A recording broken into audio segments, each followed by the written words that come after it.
રામદેવ પીરે પણ આવું રક્ષણ કર્યું છે.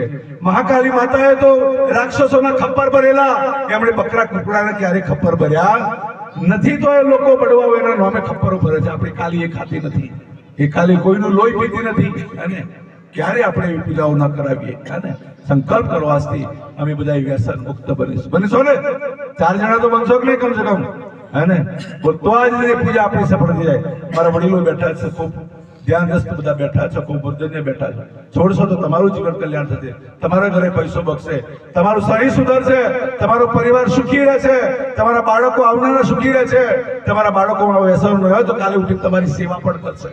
પણ બાળકોને સારા સંસ્કાર હશે તો બાકી પાનગીડું મૂકી દો ત્યાં આગળ. આમ બોલ ફૂગી ફલાણી સમર્પયામિ.